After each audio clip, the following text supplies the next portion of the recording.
ملت ٹائم شو میں آپ کا سواگت ہے۔ میں ہوں دن بھر کی بڑی خبروں کے ساتھ منور عالم۔ آج اس شو میں ہم بات کریں گے کہ مودی سرکار آخر کیوں سرکاری کمپنیوں کو بیچنے میں لگی ہوئی ہے، پی این بی کے ساتھ آخر پھر کیوں گھوٹالا پیش آیا ہے اور کتنے کا گھوٹالا پیش آیا ہے، ہم آپ کو یہ بھی بتائیں گے اور ساتھ ہی ساتھ یہ بھی بتائیں گے کہ مسجدوں میں مہیلاؤں کے داخلے کو لے کر سپریم کورٹ نے کیا کہا۔ اس سے پہلے کہ بڑی خبروں کا پوری تفصیل سے بتائیں، ایک نظر ہیڈ لائنز پر۔ کرناٹک میں سیاسی ہلچل لگاتار تیز ہوتی جا رہی ہے۔ کانگریس اور جے ڈی ایس کے سبھی ایم ایل ایز نے وزارت کے عہدے سے استعفیٰ دے دیا ہے۔ اندازہ لگایا جا رہا ہے کہ جلد ہی نئی کیبنٹ کی تشکیل کی جائے گی۔ یہ بھی کہا جا رہا ہے کہ کمار سوامی بھی وزیر اعلیٰ کے عہدے سے استعفیٰ دے دیں گے اور ملک ارجن کھڑگے نئے وزیر اعلیٰ بنیں گے۔ اس دوران باغی ممبران نے یعنی کہ ایم ایل ایز نے اپنے استعفیٰ پر برقرار ہیں اور کانگریس کے کسی بھی لیڈر سے ملاقات نہیں کر رہے ہیں۔ اسم کے دھوبری سے لوک سبھا ایم پی اور اے آئی یو ڈی ایف کے صدر مولانا بدرالدین اجمل نے کیندر منتری نتن گڈکری کی وفد سے ملاقات کی اور ان سے مطالبہ کیا کہ دھوبری پھلباری برج اور جن سڑکوں کا کام کئی سالوں سے بند پڑا ہے اسے پورا کیا جائے۔ نتن گڈکری نے مطالبہ کو پورا کرنے کی یقین دہانی کرائی ہے۔ دنگل گرل زائرہ وسیم ان دنوں سرخیوں میں چھائی ہوئی ہیں۔ پچھلے دنوں ان کے بگ باس میں شامل ہونے کی خبریں آ رہی تھی، لیکن ان سبھی رپورٹوں پر خبروں پر پوری طرح سے پانی پھر گیا ہے کیونکہ زائرہ وسیم نے اس پیشکش کو ٹھکرا دیا ہے۔ دی خبری کے ٹویٹ کے مطابق زائرہ وسیم سے بگ باس 13 کے لیے رابطہ کیا گیا تھا۔ اس کے لیے انہیں 1.2 کروڑ روپے دیے جانے کی پیشکش بھی کی گئی تھی، لیکن زائرہ وسیم نے اس پیشکش کو ٹھکرا دیا ہے۔ راجیہ سبھا میں آدھار سنشودھن بل پاس ہو گیا ہے۔ سنشودھت قانون کے مطابق بینک میں کھاتہ کھولنے کے لیے موبائل فون کا سم لینے کے لیے آدھار ضروری نہیں ہے۔ نجی کمپنی کو آدھار کا کور ڈیٹا حاصل کرنے کی کوئی بھی اجازت نہیں ہے۔ اگر کوئی ایسا کرتا ہے تو اس کے لیے سزا اور جرمانے کا پراودھان ہے۔ بتا دیں کہ 4 جولائی کو آدھار سنشودھن بل 2019 لوک سبھا میں پاس ہوا تھا۔ سابق مرکزی وزیر اور راشٹریہ جنتا دل کے قداور اور مسلم لیڈر علی اشرف فاطمی جنتا دل یونائٹڈ میں شامل ہوں گے۔ فاطمی نے اتوار کو دربھنگا میں اس بات کا اعلان کیا۔ سیمانچل کے قداور مسلم لیڈروں میں ان کا شمار ہوتا ہے۔ علی اشرف فاطمی نے کہا کہ وہ لاکھوں کارکنوں کے ساتھ جے ڈی یو کے سدسیہ بن جائیں گے۔ اتر پردیش کے آگرہ میں سوموار کی صبح لکھنؤ سے دہلی جانے والی ڈبل ڈیکر بس کے جمنا ایکسپریس وے پر ایک گہرے نالے میں گرنے کی وجہ سے 29 افراد کی موت ہو گئی ہے۔ وزیر اعلیٰ یوگی آدتیہ ناتھ نے حادثے پر دکھ کا اظہار کیا ہے۔ اب خبریں تفصیل سے۔ مودی حکومت سرکاری کمپنیوں کی ملکیت فروخت کرنے کی تیاری میں ہے۔ اپنے دوسرے دور میں مودی حکومت ڈس انویسٹمنٹ کی رفتار پر زور دے رہی ہے۔ اس کے لیے حکومت نے 29 کمپنیوں کی فہرست یعنی لسٹ تیار کی ہے۔ ان کمپنیوں کی حصہ داری کو نجی کمپنیوں کے ہاتھ میں بیچ کر کے پیسہ حاصل کرنے کا ہدف رکھا گیا ہے۔ اس ہدف کے تحت پالیسی پر مبنی اصولی اور سرکاری زمینوں کو فروخت کر حکومت 1 لاکھ کروڑ روپے جمع کرے گی۔ انگریزی روزنامہ انڈین ایکسپریس کو department of investment public state management کے سیکرٹری چکرورتی نے بتایا، حکومت پالیسی پر مبنی فروخت کے ساتھ ہی اگلے ہفتے فروخت کے لیے 3 نئی تجاویز پیش کر سکتی ہے۔ بتا دیں کہ مودی حکومت طویل مدت سے قرض میں ڈوبی ہوئی ہے۔ ان کمپنیوں کے ڈس انویسٹمنٹ کی کوشش کی جا رہی ہے۔ حالانکہ ایک رپورٹ کے مطابق کہا جا رہا ہے کہ خریدار ابھی تک نہیں مل پائے ہیں۔ چکرورتی نے آگے کہا کہ پالیسی پر مبنی اصولی کے تحت کئی مراحل میں حکومت کام کرے گی۔ ایئر انڈیا کے فروخت کرنے کا اعلان پہلے ہی ہو چکا ہے۔ اگلے ہفتے اس طرح کے 3 فروخت سے متعلق تجاویز پیش کی جائیں گی۔ چکرورتی نے آگے بتایا کہ حکومت کچھ زمینوں کے فروخت کی تجویز پیش کر بازار کا ماحول دیکھے گی، اس کے بعد اس عمل کو تیز کیا جائے گا۔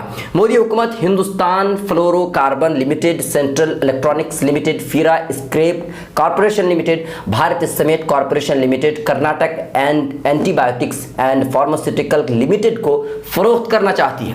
اس کے علاوہ مودی حکومت نے project and development India limited, hospital services consultancy limited, Pawan Hans limited, engineering project limited وغیرہ کو ڈس انویسٹمنٹ کے لیے منظوری دے دی ہے۔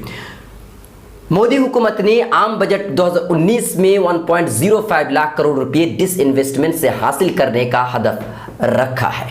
मोदी हुकूमत चाहे लाख दावे कर ले, लेकिन उसकी हुकूमत में सरकारी बैंकों के साथ धोखाधड़ी के मामले थमने का नाम नहीं ले रही है। एक बार फिर पंजाब नेशनल बैंक में धोखाधड़ी का मामला सामने आया है। Bhushan power and steel limited नाम की कंपनी ने पीएनबी में 3,800 करोड़ रुपए का घोटाला किया है। पीएनबी ने खुद इस मामले की तस्दीक की है। इस मामले की जानकारी देते हुए बैंक ने कहा कि Bhushan power and steel limited ने बैंक कर्ज में धोखाधड़ी की है और बैंक के ग्रुप से फंड इकट्ठा करने को लेकर अपने बही खातों में गड़बड़ी की है।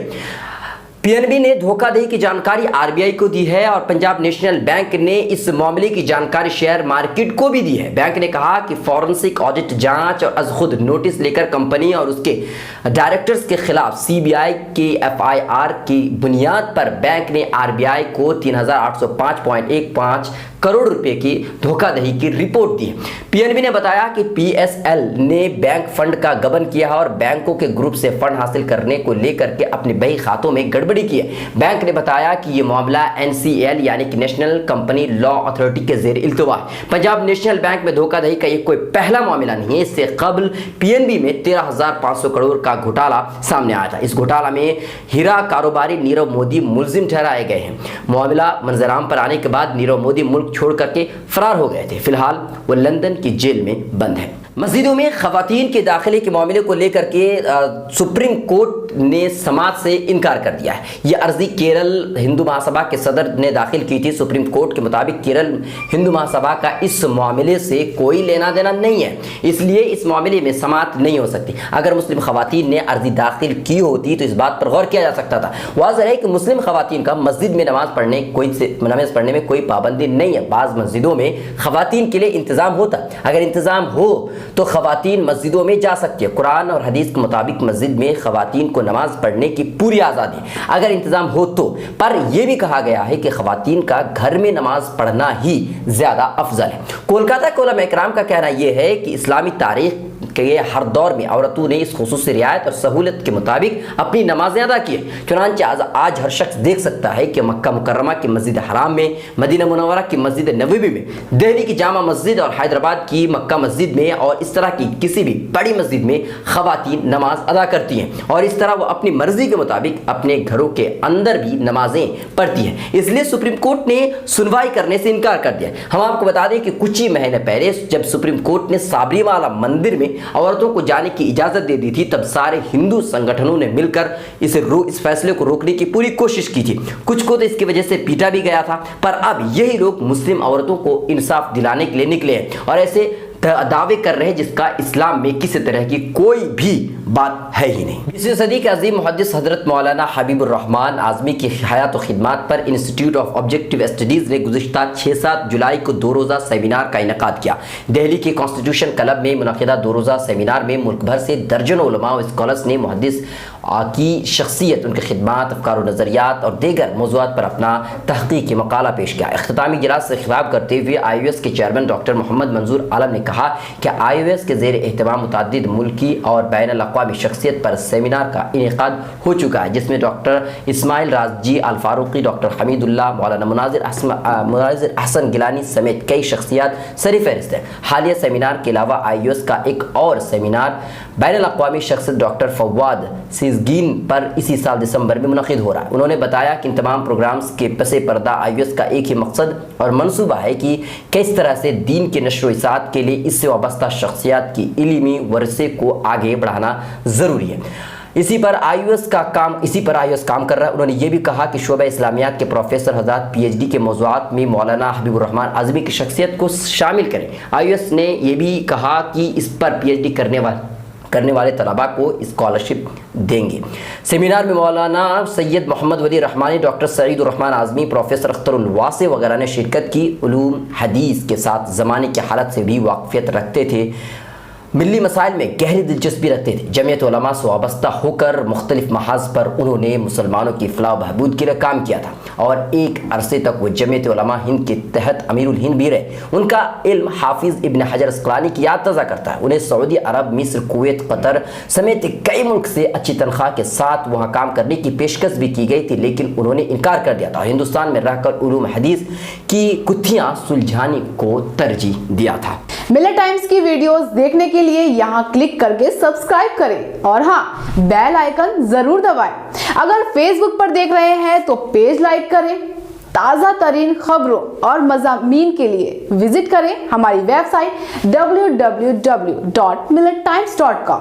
हमारी ये वेबसाइट उर्दू, हिंदी, इंग्लिश तीनों लैंग्वेज में मौजूद है।